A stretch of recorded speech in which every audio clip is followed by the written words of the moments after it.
Bismillahirrahmanirrahim. Assalamualaikum warahmatullahi wabarakatuh. Perkenalkan, saya Fatimatul Ajizah.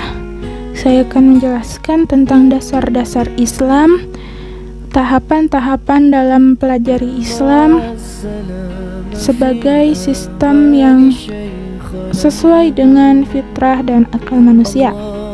Untuk mempelajari Islam, yang pertama hadirkan dulu rasa ikhlas, yakni melakukan perbuatan tanpa pamrih dan mengharap seluruhnya kepada Allah Subhanahu wa Ta'ala. Maksudnya adalah melaksanakan segala aktivitas semata-mata mencari ridha Allah Subhanahu wa Ta'ala, sebagaimana tujuan hidup dalam Uqdatul Kubra. Yang kedua, apa tujuan hidup? Yakni jawabannya adalah mengharap ridho Allah Subhanahu wa Ta'ala. Kita harus meyakini siapa Tuhan kita. Kita sudah yakin bahwa Allah Subhanahu wa Ta'ala adalah Tuhan kita. Bukan hanya dalam lisan saja, tetapi kita harus meyakini bahwa dalam hati kita bahwa Allah adalah Tuhan. Setelah itu kita juga dibuktikan dengan perbuatan kita, yakin bahwa tiap perbuatan Allah akan selalu melihat, baik itu yang tersembunyi maupun yang terang-terangan. Sehingga kita yakin bahwa apa yang ada di dunia ini semata-mata sudah diatur oleh Allah Subhanahu wa Ta'ala. Sehingga untuk mencapai ridhonya adalah dengan cara melaksanakan apa yang Allah perintah. Jika kita sudah melaksanakan apa yang Allah perintah, maka Allah akan ridho kepada kita dan akan dipermudah untuk masuk ke dalam surga sebagaimana tujuan akhir hidup kita. Kita juga harus yakin tentang rukun iman, yakni mempercayai kepada 6 pokok keimanan. Kita harus percaya dulu yang terjangkau oleh akal atau yang disebut dengan akli. Ada iman kepada Allah, iman kepada Rasul, dan iman kepada kitab. Dengan cara kita yakin dulu bahwa Allah adalah Tuhan kita. Allah yang menciptakan aturan dalam kehidupan yang termasuk di dalam Al-Quran Al-Karim, di mana dalam Al-Quran itu disempurnakan dari ke kitab-kitab kitab-kitab sebelumnya seperti Zabur, Injil, dan Taurat. Itu disempurnakan di dalam Al-Quran. Agamanya pun seperti Yahudi, Nasrani itu disempurnakan di dalam Islam. Jadi kita dapat simpulkan bahwa Islam adalah agama yang sempurna yang menyempurnakan agama sebelum-sebelumnya. Nah, setelah kita pelajari 3 yang dijangkau oleh akal, barulah kita pelajari yang ketiga yang lainnya, seperti iman kepada malaikat, iman kepada hari kiamat, dan iman kepada takdir. Ketiga tersebut tercantum di dalam Al-Quran yang mulia. Seperti yang kita tahu tadi, bahwa Al-Quran adalah murni dari Allah Subhanahu wa Ta'ala, karena di dalamnya murni dari Allah Subhanahu wa Ta'ala. Dibuktikan banyaknya penghafal Al-Quran yang masih kecil, dan tidak ada satu orang pun yang bisa menandingi, bahkan menyamai isi Al-Quran. Menyamainya aja nggak bisa, apalagi sampai menandingi gitu ya. Nah, setelah kita pelajari rukun iman, barulah kita pelajari rukun Islam dan ibadah-ibadah yang lain. Rukun Islam itu terdiri dari syahadat, sholat, zakat, puasa, haji. Untuk syahadat kan kita sudah pelajari nih, kita sudah bersaksi bahwa tiada Tuhan yang patut disembah selain Allah. Nah, itu adalah janji kita kepada Allah bahwa hanya Allah lah yang patut disembah. Nah, Setelah kita mempelajari rukun Islam gitu ya, dari syahadat, sholat, zakat, puasa, haji, kita juga pelajari ibadah-ibadah yang lain seperti membaca Al-Quran, adab-adabnya gimana gitu ya. Terus kita juga pelajari jual beli dalam Islam itu bagaimana, dan lain-lain itu ya, banyak.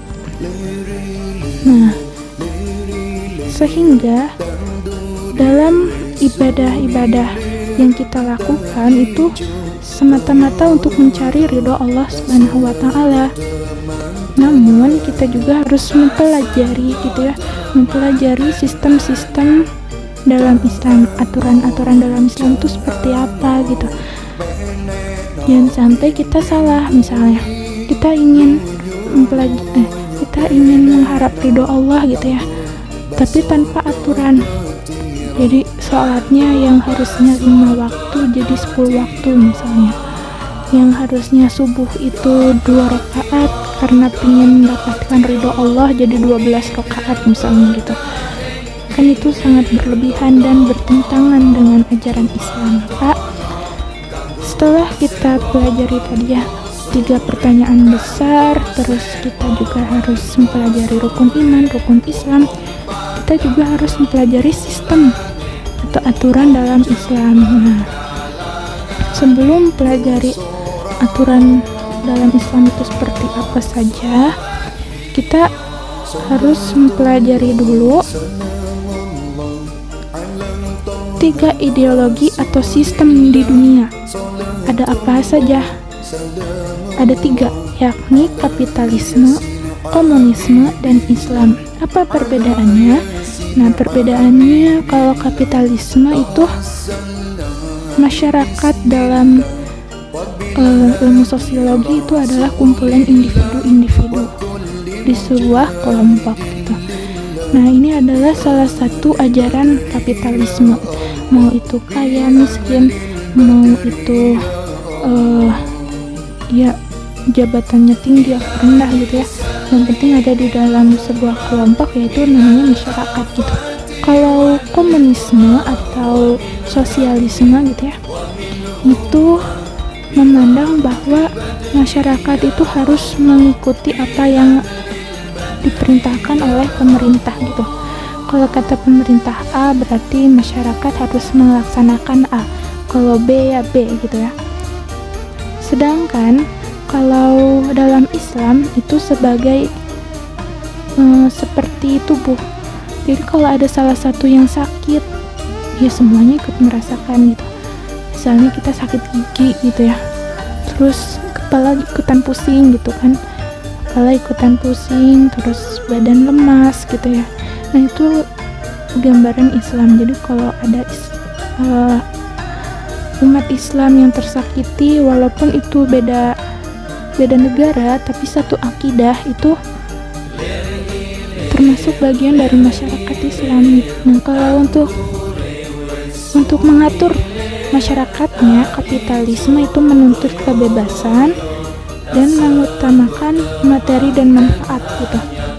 Jadi misalnya nih, ada sebuah peluang, di sana banyak manfaatnya, tapi ternyata jika kita lakukan itu akan mendapatkan